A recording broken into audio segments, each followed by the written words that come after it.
fiainan'olo le tsy vita mora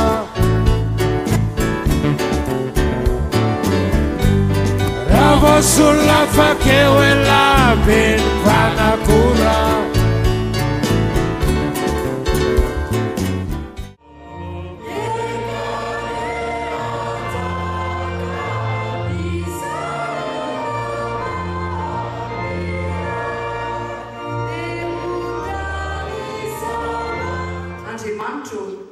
asandratray ny vavaka ho fangataham-pitahina ho an'ny mpitondranay sy ny tanindrazanay ko ankehitriny tompo mivavaka izay ho an'ny filoham-pirenena mivady tario amin'ny fanahy masina izy ireo amin'ny fitondrana ny tanindrazana amin'ny fanompona ny vahoaka ny tampitrisa manerana ny nosy ary amin'ny fandrotana ny firenena feno ny fahasoavanao ny herinao isan'andro izy ireo ary tantano sy arovy tompo na aiza misy azy aza manadiny ny vahoaka malagasy Andriamanitro fa omeo fanahy mazoto izahay omeo ny fanahy ny fihavanana sy ny fifankatiavana izahay ka foany tompo ny fifamonona dia mirary soa anareo ihany koa zay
Misonga tukla makasih dekat Fafi.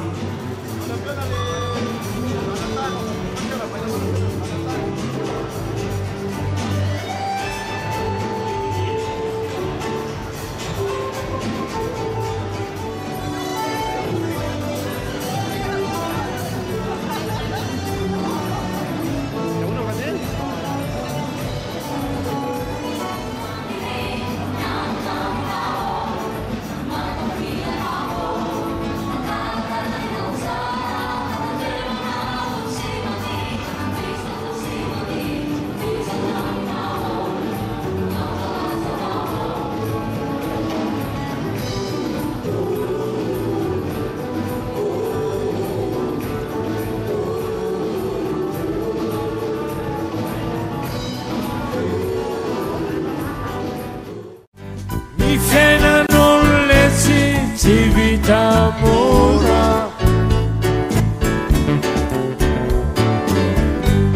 raha voasolola fakeo e labeny mpanakora